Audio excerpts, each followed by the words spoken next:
నమస్తే ఫ్రెండ్స్, నేను మీ Shravani Harsha. Welcome back to our channel. ఇవాళ మన కథ సరైన శిక్ష.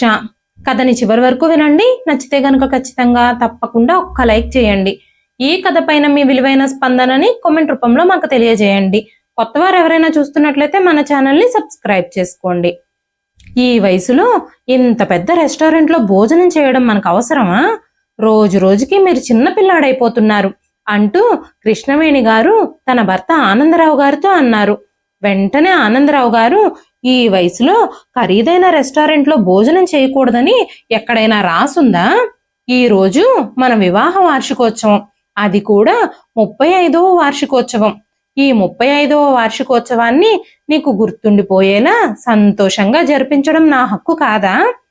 నేను వయసులో ఉన్నప్పుడు నేను సంపాదించే డబ్బు మొత్తం తల్లిదండ్రుల సంరక్షణకి, వాళ్ళ మందులకి, వాళ్ళ బాగోగులు చూసుకోవడానికి, ఇంటి ఖర్చులకే సరిపోయేది. ఆ తర్వాత పిల్లల్ని పెంచడం, వాళ్ళకి కావలసినవి సమకూర్చడం, వాళ్ళ ప్రతి అవసరాలు తీర్చడంతోనే సరిపోయింది. కానీ ఈ రోజు నేను కాస్త పొదుపు చేయగలిగాను. అందుకే నా భార్యని కొంచెం సంతోషంగా చూసుకోవాలని నేను అనుకున్నాను. ఇక మన అబ్బాయి కూడా పెద్దాడైపోయాడు కదా, వాడు కూడా కొత్త బిజినెస్ స్టార్ట్ చేస్తానన్నాడు. ఇప్పుడు నేను కూడా రిటైర్ అయ్యాను. ఇక మనకి ఇంతకంటే ఏం బాధ్యతలున్నాయి? నాకు వయసు అయిపోతుంది. చూస్తూ చూస్తూ ఉండగానే 60 ఏళ్లు దాటిపోయాయి. ఇక మనం ఎన్ని రోజులు ఉంటామో తెలియదు. ఇప్పుడు కూడా నీకోసం ఇది కూడా చేయకపోతే ఎలాగా అంటూ ఆనందరావు గారు తన భార్యను సర్ప్రైజ్ చేసేందుకు కేక్ ని సిద్ధం చేయించారు. వాళ్ళిద్దరూ ఆ రెస్టారెంట్లో కేక్ కట్ చేసిన తర్వాత వెయిటర్లందరూ దాన్ని అందరికీ పంచిపెట్టారు. అక్కడున్న వాళ్ళందరితో ఆనందరావు గారు, ఈ రోజు మా వివాహ వార్షికోత్సవం, అందరూ కేక్ తీసుకోండి అని చెప్పారు. వెంటనే కృష్ణవేణి గారు ఆనందరావు గారితో, ఇక చాలా ఆపండి, ఈ వయసులో ఏంటిదంతా, ఇక ఇంటికెళ్దాం పదండి అంటూ ఆ రెస్టారెంట్ నుంచి బయలుదేరారు. ఆటోలో కూర్చుని ఒకరి చేతిలో ఒకరు చెయ్యేసుకొని ఆనందరావు గారు తనకిష్టమైన పాటని హమ్ చేస్తూ ఇంటికి చేరుకునేటప్పటికీ ఇంటి దగ్గర కనిపించిన దృశ్యం చూసి వాళ్ళిద్దరి కాళ్ల కింద నేల జారిపోయింది. ఇంట్లో ఆ సమయంలో ఎవ్వరూ లేరు. అయినప్పటికీ ఇంటి తలుపులన్నీ తెరుచున్నాయి. కొడుకు కూడా ఇంట్లో ఉండే అవకాశమే లేదు. తలుపులు ఎవరు తెరిచారబ్బా అనుకుంటూ ఆనందరావు గారు గబగబా ఇంటి లోపలికి వెళ్లి చూశారు. 4 రౌడీలు ఆ ఇంట్లో ప్రవేశించున్నారు. అప్పుడు కృష్ణవేణి గారు, మీరందరూ ఎవరు? మీరు మా ఇంట్లోకి ఎందుకు ప్రవేశించారు? నేను వెంటనే పోలీసులను పిలుస్తాను, మీరు అర్జెంటుగా బయటకు రండి అనగానే అక్కడున్న ఒక వ్యక్తి రోహిత్ నవ్వుతూ, ఇది మీ ఇల్లు కాదండి, ఇప్పుడు ఇది మా ఇల్లు. చూడండి, ఈ ఇంటి యజమాని ఈ ఇంటిని మాకు అమ్మేశాడు అనగానే ఆనందరావు గారు, మీరెందుకు అబద్ధాలు చెప్తున్నారు? ఇది నా ఇల్లు, నేనే ఈ ఇంటి యజమానిని, నేనేం మీకు ఈ ఇంటిని అమ్మలేదే అన్నారు ఆయన.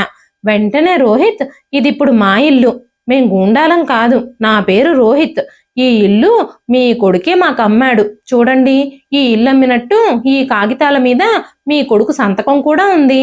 నేను తనకి ఇంటిని కొనుక్కోవడానికి 50 లక్షలు డబ్బులు ఇచ్చాను. ఇక నుంచి ఈ ఇల్లు మా ఇల్లు, కాబట్టి మీరు ఇప్పుడే ఇక్కడి నుంచి బయటకు నడవండి అంటూ రోహిత్ ఆనందరావు గారిని, కృష్ణవేణి గారిని బలవంతంగా బయటకు నెట్టాడు. అసలు ఏం జరుగుతుందో అర్థం కాక అక్కడ జరిగిన సంఘటనకి ఆనందరావు గారికి ఇంకా కృష్ణవేణి గారికి కళ్ళ నుంచి కన్నీళ్లు రావడం ప్రారంభించాయి. అసలు ఆ ఇంటిని కొడుకు ఈ రోహిత్కి ఎందుకు అమ్మేశాడో వారికి ఏమీ అర్థం కాలేదు. వెంటనే ఆనందరావు గారు రోహిత్ దగ్గరకు వెళ్ళి, బాబు రోహిత్, మీరు ఇప్పటికిప్పుడు మా ఇంటి నుంచి మమ్మల్ని వెళ్ళిపోమంటే మేము ఎక్కడికని వెళ్ళాలి? ఈ ఇంట్లో మాకు ఒక్క గది ఇవ్వండి. మీకు కావాలంటే మీకు కావలసిన పనులన్నీ మేము చేసి పెడతాము. మమ్మల్ని కాస్త పనిలో పెట్టుకోండి. మేము ఇప్పటికిప్పుడు ఎక్కడికి వెళ్ళిపోతాము? ఇప్పుడు సమయం కూడా రాత్రైపోయింది అనగానే రోహిత్ కోపంగా, నేనేమీ ఇక్కడ వృద్ధాశ్రమమో అనాథాశ్రమమో తెరవలేదు. పేదవాళ్ళందరికీ నా ఇంట్లో ఆశ్రయం ఇచ్చి ఇక్కడ వాళ్ళని బ్రతకనివ్వడానికి ఈ ఇంటిని పడగొట్టి ఈ స్థలంలో ఒక పెద్ద హోటల్ కట్టాలి అని అనుకుంటున్నాను అంటూ రోహిత్ ఆనందరావు గారితో, ఈ ఇంటి నమ్మిన మీ కొడుకు ఇంటితో పాటు ఇంట్లో ఉన్న సామాన్లన్నీ కూడా మాకు అమ్మేశాడు. అన్నీ అమ్మేసి తను ఎక్కడికి వెళ్ళిపోయాడో నాకు కూడా తెలీదు.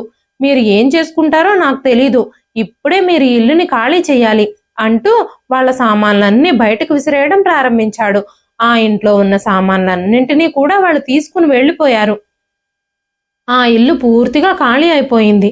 ఆ ఇంట్లో ఎలాంటి సామాన్లు కూడా లేవు. కృష్ణవేణి గారు తన గుండెలు బాదుకుని ఏడవడం ప్రారంభించారు. వీళ్ళందరూ ఇలా మమ్మల్ని ఎలా దోచుకుంటారు? ఇప్పటి వరకు నా కొడుకే కనిపించలేదు.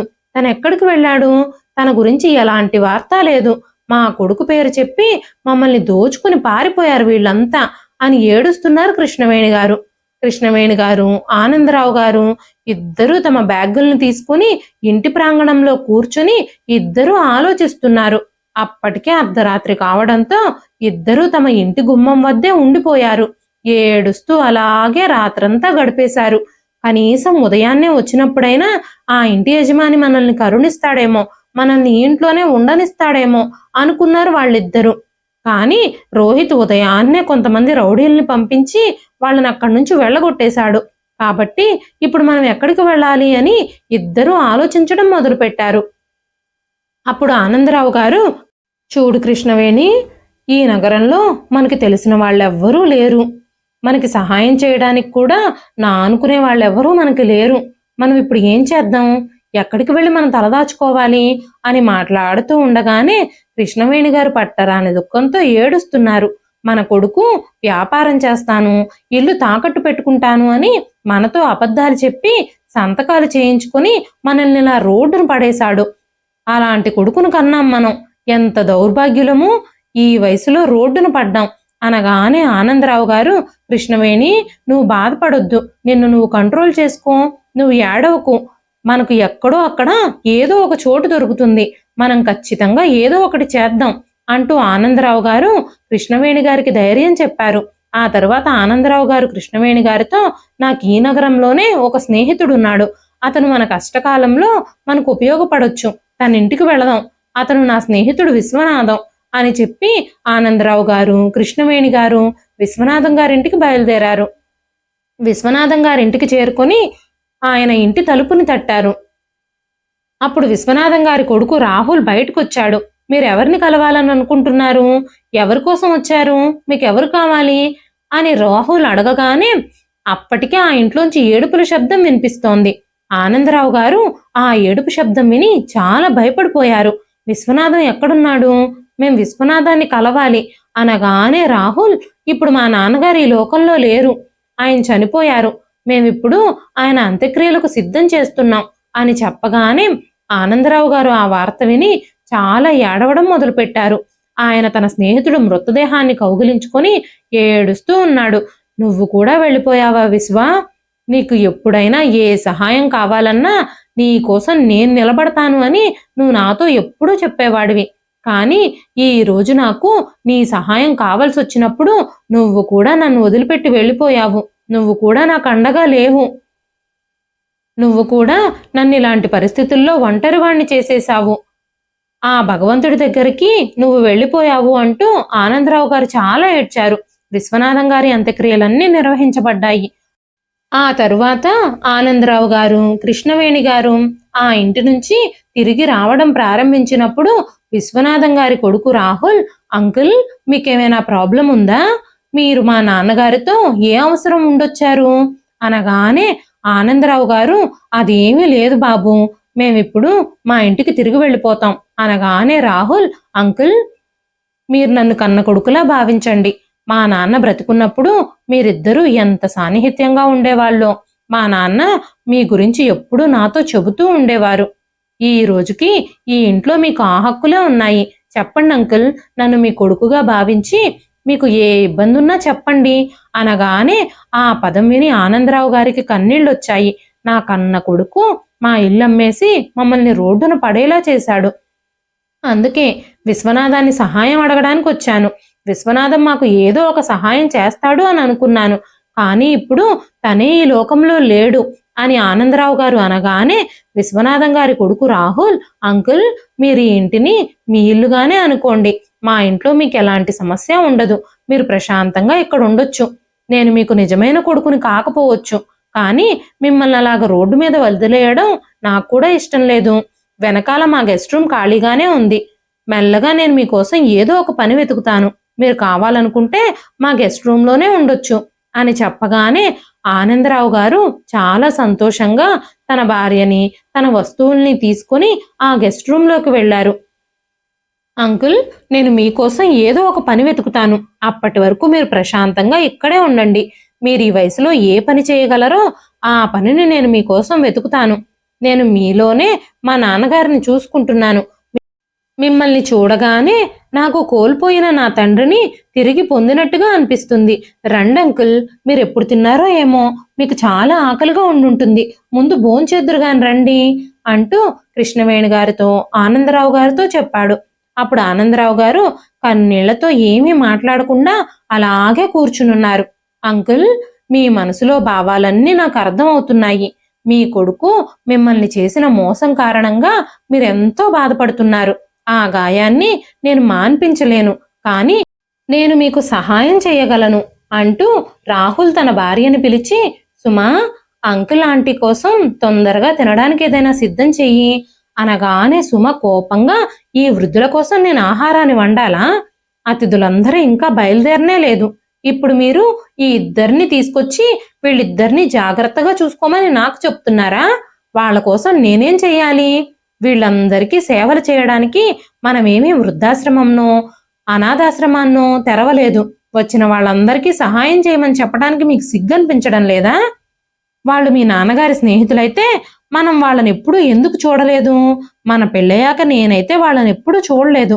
మనం ఇక్కడ నివసిస్తున్నట్టు వాళ్ళకి ఎలా తెలిసింది? మనం ఎన్నో రోజుల నుంచి ఇక్కడ లేం కదా. 1 ఏడాది క్రితమే ఈ ఇంటికి మారాము. ఆ తర్వాత మామయ్య గారిని కలవడానికి వీళ్ళు ఎప్పుడూ రాలేదు. ఇప్పుడు ఈ రోజు వాళ్ళ ఇంటికొచ్చి మామయ్య గారు నా స్నేహితుడు అని చెప్పగానే మీరెలా నమ్మేస్తారు? మా కొడుకు మా ఇంటిని మా నుంచి లాక్కున్నాడు, దాన్ని అమ్మేశాడు, ఎక్కడికో పారిపోయాడు అని వీళ్ళు చెబుతున్న కథ వింటుంటే నాకే భయమేస్తోంది. ఈ కథ చెప్పి మిమ్మల్ని మోసం చేయాలని చూస్తున్నారు వీళ్ళిద్దరూ. ఎవరైనా బాధగా నటిస్తే చాలు, మీరు వాళ్ళని ఈజీగా నమ్మేస్తారు. నేను వాళ్ళకి ఎలాంటి సహాయమూ చేయలేను. నేను వాళ్ళ కోసం భోజనం వండను. నేనేమీ ఇంటి పని మనిషిని కాదు. మీరు ఆర్డర్లు వేయగానే వెళ్ళి మీరు చెప్పిన పనులు చేయడానికి. ఆపదలో ఉన్నామంటూ వచ్చిన వాళ్ళందరికీ సహాయం చేసి గొప్పవాళ్ళు అయిపోదాం అనుకుంటున్నారా మీరు అంటూ మాట్లాడుతూ ఉండగానే రాహుల్ తన భార్య చెంప మీద లాగిపెట్టి కొట్టాడు. ఆ చెంపదెబ్బ శబ్దం కృష్ణవేణి గారికి ఆనందరావు గారికి కూడా వినిపించింది. భార్యాభర్తలిద్దరి మధ్య జరుగుతున్న సంభాషణ వినడంతో వాళ్ళిద్దరూ ఏమీ మాట్లాడకుండా మౌనంగా వాళ్ళ సామాన్లు తీసుకుని గెస్ట్ రూమ్ నుంచి బయటకు వెళ్ళిపోయారు. ఆ తర్వాత రాహుల్ గెస్ట్ రూమ్కి వెళ్లి చూస్తే ఆనందరావు గారు కనిపించలేదు. పరిగెత్తుకుంటూ బయటకు వచ్చేసరికి వాళ్ళిద్దరూ వెళ్ళిపోతూ కనిపించారు. అంకుల్, అంకుల్, ఒక్క నిమిషం ఆగండి అని అరుస్తూ పరిగెత్తుకుంటూ వాళ్ళ దగ్గరకు వెళ్ళాడు రాహుల్. అంకుల్, నా భార్య తరఫున నేను మీకు క్షమాపణలు చెప్తున్నాను. కానీ నేను మీకోసం ఏదైనా చెయ్యాలనుకుంటున్నాను. నేను మీ గురించి ఎవరితోనైనా మాట్లాడతాను. మీకేదైనా పని చూస్తాను. మీకు కావాలంటే మీరు అక్కడే ఉండొచ్చు. మీకోసం నేను ఒక పనిని ఆలోచించాను అంటూ రాహుల్ తన ఫ్రెండ్ షాపులో వాళ్ళకు ఉద్యోగం ఇప్పిస్తానని చెప్పాడు. అప్పుడు రాహుల్ ఆనందరావు గారితో, అంకుల్, ఆ షాపు సిటీకి కొంచెం దూరంలో ఉంది. మీకు అక్కడ ఏ సమస్య ఉండదు. నేను ఇప్పుడే నా ఫ్రెండ్తో మాట్లాడతాను. మీరిద్దరూ ఈ ఇంట్లో ఉండడం నా భార్యకి ఇష్టం లేదు కాబట్టి మిమ్మల్ని అక్కడికి పంపించాలని అనుకుంటున్నాను అని చెప్పి రాహుల్ తన ఫ్రెండ్కి ఫోన్ చేసి ఆనందరావు గారి గురించి కృష్ణవేణి గారి గురించి చెప్పి ఆ షాప్ అడ్రస్ని ఆనందరావు గారికి కృష్ణవేణి గారికి ఇచ్చాడు. అది ఒక బట్టల దుకాణం. మీరు కష్టపడి నిజాయితీగా పనిచేయండి అంకుల్. అక్కడికి చాలా మంది కస్టమర్లు వస్తారు. బట్టలు కొనడానికి వచ్చిన వాళ్ళందరి మనసుల్ని మీ ప్రవర్తనతో మీరు గెలుచుకోండి. కస్టమర్లకి ప్రేమగా వాళ్ళకి కావాల్సింది ఇచ్చి వాళ్ళ అభిమానాన్ని పొందండి అని చెప్పాడు రాహుల్. రాహుల్ చెప్పినట్టుగానే కృష్ణవేణి గారు ఆనందరావు గారు తన ఫ్రెండ్ షాప్కి వెళ్ళిపోయారు. ఆనందరావు గారు అక్కడ ఉద్యోగంలో చేరిపోయారు. ఆయన కస్టమర్లతో చాలా బాగా మాట్లాడేవారు. ఆయన చూపించే అభిమానం, ఆయన మాట తీరు కస్టమర్లను బాగా ఆకట్టుకున్నాయి. ఆయన బాగా బట్టలు అమ్మేవారు. ఆయన ఒక మంచి టీచర్ అవడంతో పిల్లలతో చాలా ప్రేమగా మాట్లాడుతూ సబ్జెక్ట్ని వివరించి చెప్పేవారు. పిల్లల విషయంలో చూపించిన తెలివితేటలే వ్యాపారంలో కూడా చూపిస్తున్నారు. ఆనందరావు గారు వచ్చిన దగ్గర నుంచి ఆ షాపులో అమ్మకాలు పెరిగిపోయాయి. రిపీటెడ్ కస్టమర్లు వస్తున్నారు. ఆ షాప్ యజమాని మోహన్ కూడా ఆనందరావు గారు ఇంకా కృష్ణవేణి గారుల విషయంలో చాలా సంతోషించాడు. వాళ్ళు వచ్చిన దగ్గర నుంచి మోహన్ వ్యాపారం కూడా చాలా బాగా జరగడం మొదలయ్యింది. కృష్ణవేణి గారు ఆనందరావు గారు ఒక చిన్న అద్దె ఇంట్లో నివసిస్తూ ఉన్నారు. ఉదయాన్నే కృష్ణవేణి గారు ఒక ఇంట్లో వంట పనులు చేసి ఇంటి పనులు కూడా చేసి వాళ్ళకి టిఫిన్లు చేసి పెట్టి ఆ ఇంట్లో పనులన్నీ పూర్తయిన తరువాత ఆనందరావు గారికి భోజనం తీసుకొని ఆ బట్టల షాప్కి వచ్చేవారు. కొంత సమయం ఆవిడ ఆనందరావు గారికి కూడా సహాయం చేస్తూ బట్టలు అమ్ముతూ ఉండేవారు. ఆనందరావు గారు కృష్ణవేణి గారుల జీవితాలు తిరిగి మళ్ళీ ట్రాక్లో పడ్డాయి. అలా రోజులు గడిచిపోవడం ప్రారంభించాయి. ఒకరోజు ఉదయాన్నే భారీ వర్షం పడుతుంది. కృష్ణవేణి గారు ఇంట్లో లేకపోవడంతో ఆనందరావు గారు పైన ఆరేసిన బట్టలు తీయడానికి డాబా మీదకి పరిగెత్తుకుంటూ వెళ్లారు. పరిగెత్తుకుంటూ వెళుతూ ఉండగా మెట్ల మీద నుంచి జారి కింద పడిపోయారు. ఆయన తీవ్రంగా గాయపడ్డారు. ఆయనకి కాలులో ఎముక విరిగిపోవడంతో ఆయన పైకి లెగవలేక నొప్పితో విలవిల్లాడిపోతున్నారు. కృష్ణవేణి గారి ఇంటికొచ్చే వరకు ఆయన మెట్ల మీద అలాగే పడున్నారు. కృష్ణవేణి గారి ఇంటికొచ్చి ఆయన్ని చూసి విలవిల్లాడిపోయారు. ఎలాగోలాగా ఆయన్ని ఆసుపత్రికి తీసుకెళ్లారు. ఆవిడ దగ్గరున్న కొద్దిపాటి డబ్బుని ఆయన ట్రీట్మెంట్ కోసమే ఖర్చు పెట్టారు. కృష్ణవేణి గారు, భగవంతుడా, ఎలాంటి ఇబ్బందులు ఎదుర్కోవాల్సి వస్తుంది మేము, ఏ జన్మలో ఏ పాపం చేశామో ఇప్పుడు ఇక్కడ ఇన్ని ఇబ్బందులు పడాల్సి వస్తుంది. ఎలాగోలాగా మా కష్టాలు గట్టెక్కి ఇప్పుడు కాస్త 3 పూటలా ప్రశాంతంగా భోజనం చేస్తున్నాం అనుకుంటే ఈ రోజు మళ్ళీ మమ్మల్ని ఇలాంటి పరిస్థితికి తీసుకొచ్చావు అనుకుంటూ ఆవిడ కన్నీరు మున్నీరుగా ఏడుస్తున్నారు. ఆనందరావు గారికి కట్టువేసి ఆయనకి 3 నెలలు బెడ్ రెస్ట్ చెప్పి ఆయన్ని డిశ్చార్జ్ చేశారు డాక్టర్లు. వాళ్ళ దగ్గరున్న కొద్దిపాటి సేవింగ్స్ కూడా ఆనందరావు గారి ట్రీట్మెంట్ కోసమే ఖర్చు చేసేశారు కృష్ణవేణి గారు. ఒకరోజు కృష్ణవేణి గారు ఆనందరావు గారికి మందులు వేస్తూ ఉన్న సమయంలో హఠాత్తుగా ఎవరో తలుపు తట్టారు. కృష్ణవేణి గారు తలుపు తెరిచి చూసేసరికి ఇంటి యజమాని ఎదురుగా నిలబడున్నాడు. అప్పుడు ఆయన కృష్ణవేణి గారితో, 2 నెలలుగా మీరు ఇంటి అద్దెను కట్టలేదు, దయచేసి వెంటనే ఇంటి అద్దె డబ్బులు కట్టండి అని చెప్పగానే కృష్ణవేణి గారు, చాలా ఇబ్బందుల్లో ఉన్నామండి, డబ్బు మొత్తం నా భర్త అనారోగ్యానికే ఖర్చయిపోతుంది, ఆయన హాస్పిటల్ బిల్లులకి మందులకే మా దగ్గరున్న డబ్బులన్నీ అయిపోయాయి, కాస్త మా పరిస్థితిని అర్థం చేసుకోండి, మాకు ఇంకాస్త టైం ఇవ్వండి అని ఆయన్ని బతిమాలారు.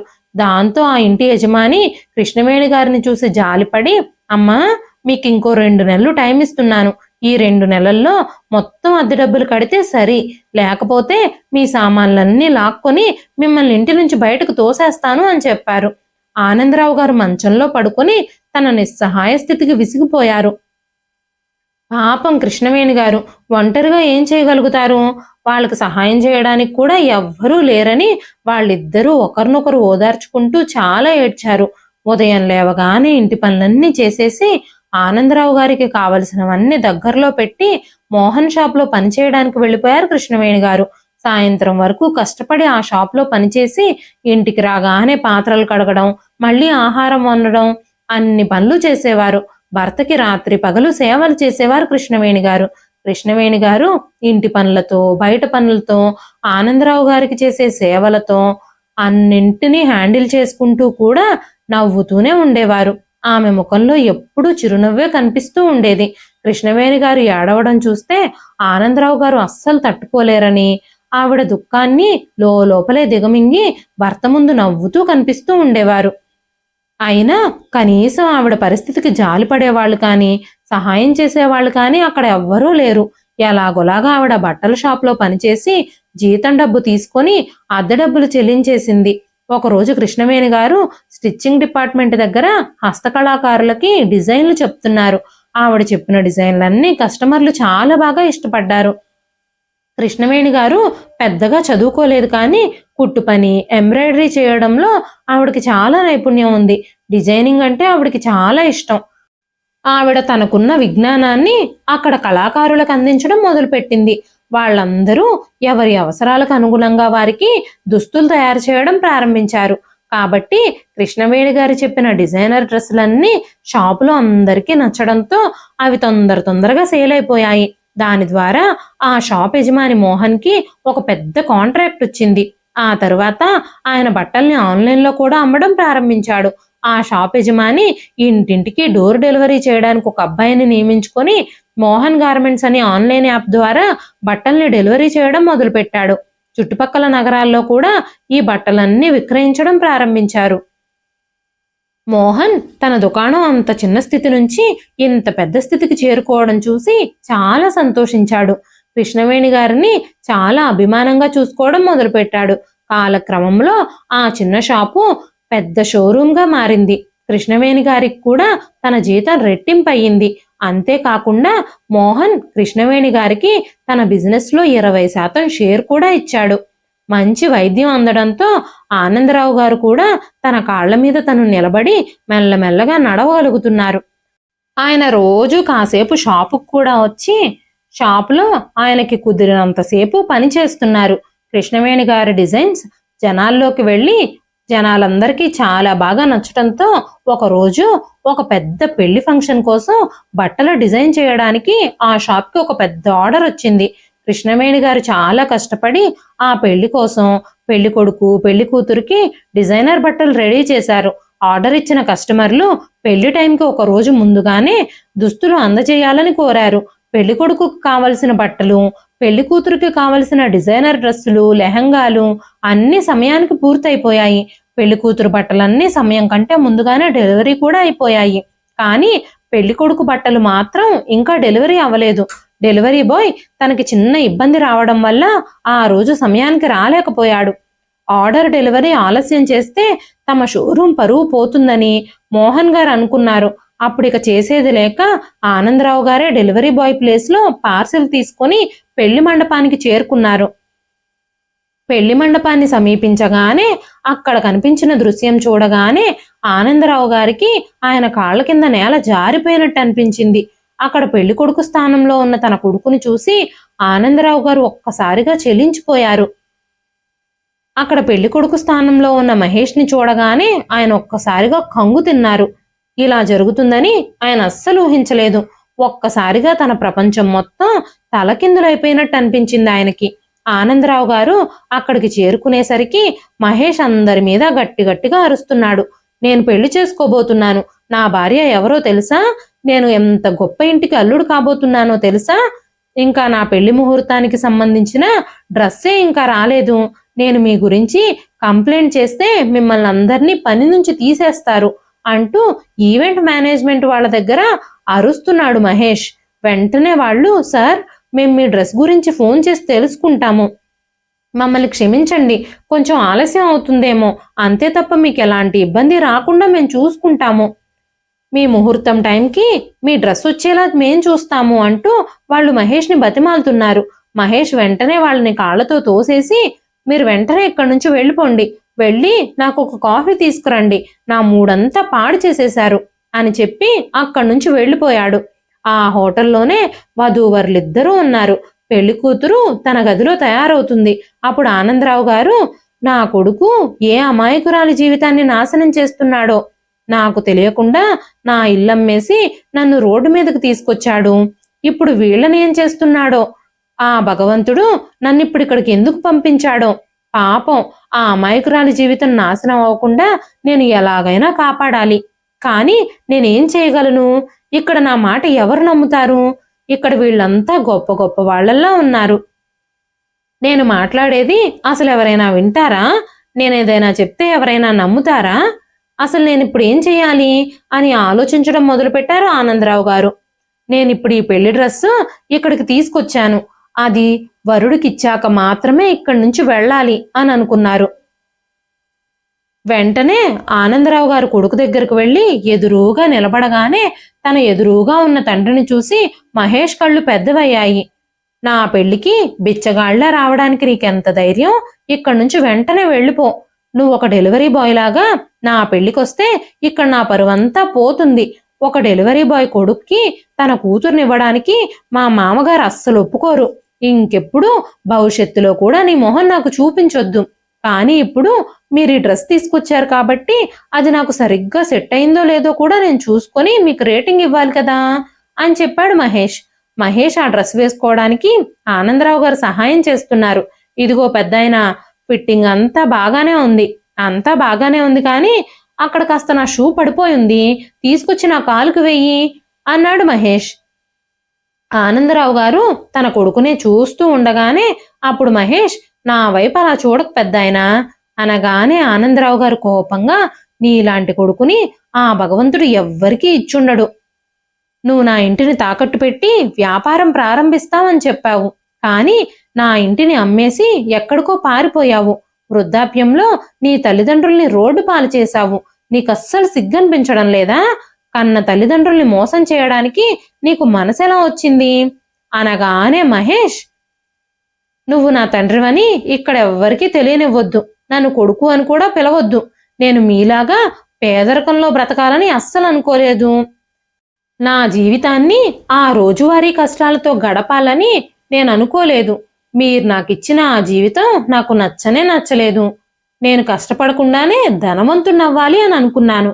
నా తండ్రి ఒక ప్రైవేట్ స్కూల్లో టీచరు. ఆయన చాలా కష్టాలతో తన జీవితాన్ని గడిపాడు.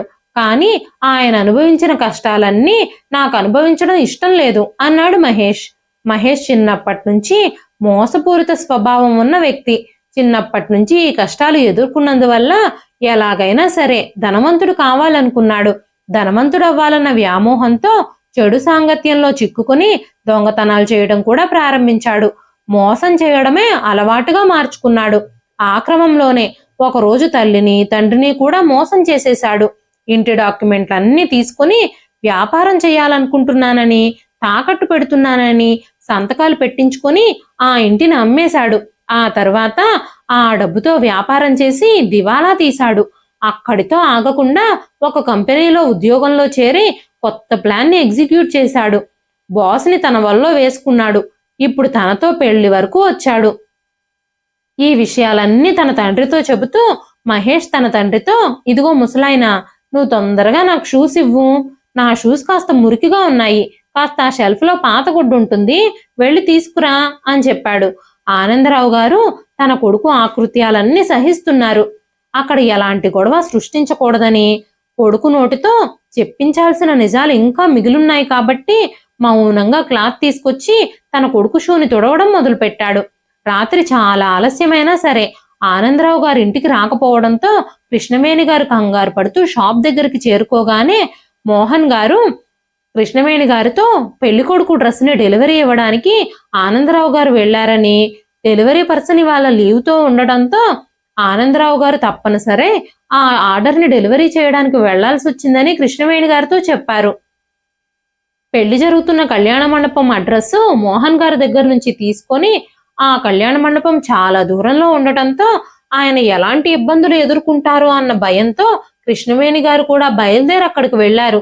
కృష్ణవేణి గారు మండపానికి చేరుకునేసరికి చాలా దూరంగా ఉండగానే వరుడు మరెవరో కాదని తన కొడుకు మహేషే అన్న విషయం తనకు అర్థమైపోయింది. ఇక్కడ మహేష్ పెళ్లి జరగడం వల్లే ఆనందరావు గారు వెంటనే ఇంటికి తిరిగి రాలేకపోయారని ఆవిడ భావించింది. వెంటనే ఆవిడ ఆనందరావు గారి దగ్గరికి వెళ్ళి, ఇక్కడ ఏం జరుగుతుంది? నేనేమీ అర్థం చేసుకోలేకపోతున్నాను. మీరు ఇక్కడ ఎందుకున్నారు? మనల్ని ఏడిపించి హింసించి బాధలు పెట్టిన కొడుకు ఇప్పుడు పెళ్లి చేసుకోబోతున్నాడా?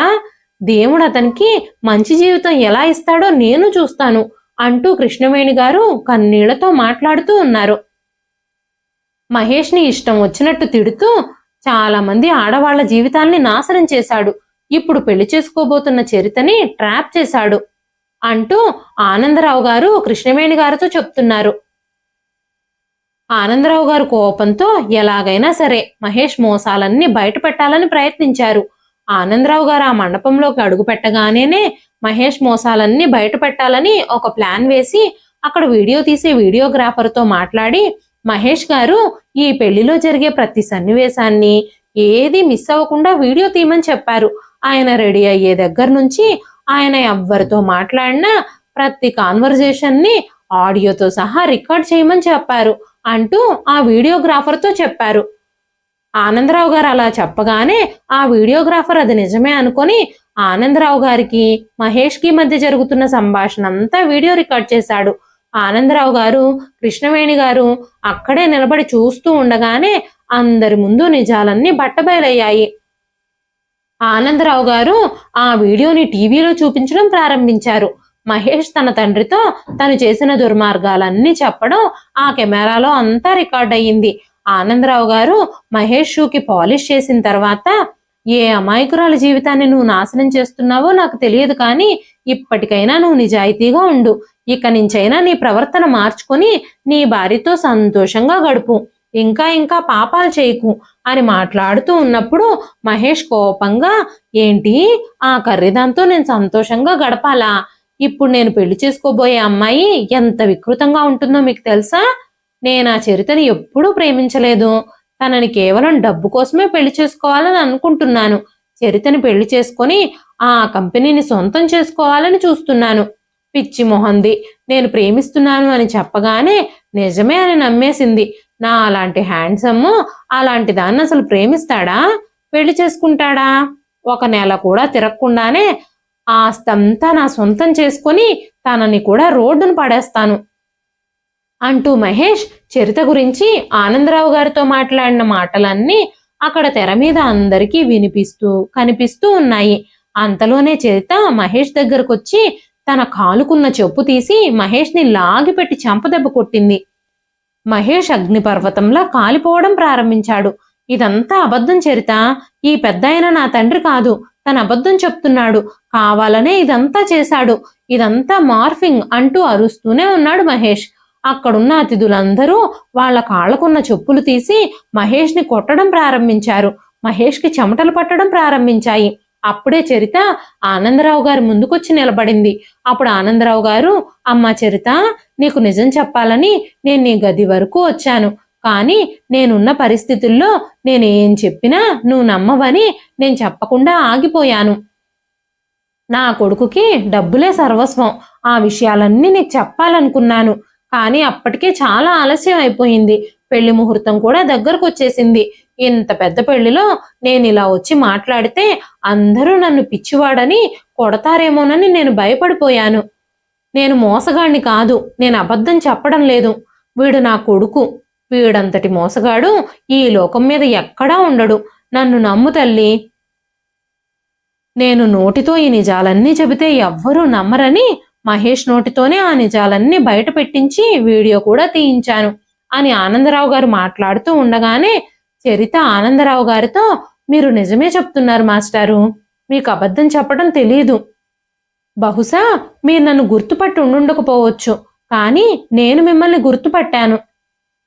ఒకప్పుడు నేను మీ స్టూడెంట్ని. ఒకప్పుడు మీ నిజాయితీ గురించి స్కూల్ మొత్తం మాట్లాడుకునేవారు. మీరంటే నాకు చాలా ఇష్టం.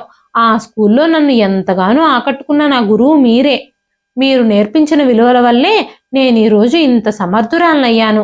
నా జీవితంలో నాకంటూ ఒక పేరుని సంపాదించుకోగలిగాను. స్కూల్లో నా రూపాన్ని చూసి అందరూ నన్ను ఎగతాళి చేసేవారు.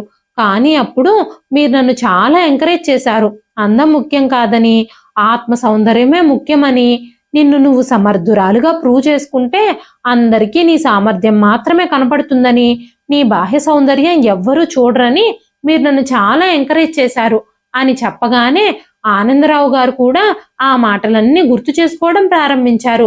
అప్పుడే ఆయనకు గుర్తొచ్చింది చరిత. నేనిచ్చిన విలువలు నా కొడుకు నేర్చుకోలేకపోయాడు.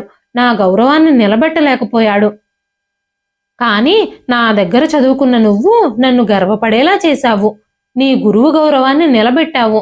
నువ్వు సంతోషంగా ఉండాలి అంటూ చరితకి అనేక ఆశీర్వాదాలు ఇచ్చారు. తన కొడుకు చేసిన పనికి అక్కడున్న అతిథులందరికీ క్షమాపణలు చెప్పి అలాంటి కొడుకును కన్నందుకు తనలో తానే కుమిలిపోయారు ఆనందరావు గారు. మహేష్ కృష్ణవేణి గారి ముందు చేతులు జోడించి, అమ్మా నన్ను క్షమించు అనగానే, వద్దు బాబు, నువ్వు నన్ను క్షమాపణ అడగొద్దు. ఏ జన్మలోనో పాపం చేసుకుంటే నీ ఇలాంటి కొడుకు పుట్టాడు నాకు. నిన్ను క్షమించి ఇంకో పాపాన్ని నేను చెయ్యలేను అంటూ కొడుకు మొహానే ఉమ్మివేశారు కృష్ణవేణి గారు. ఆ తరువాత చరిత మహేష్ని తనని మోసం చేసిన అభియోగానికి జైలుకు పంపించింది.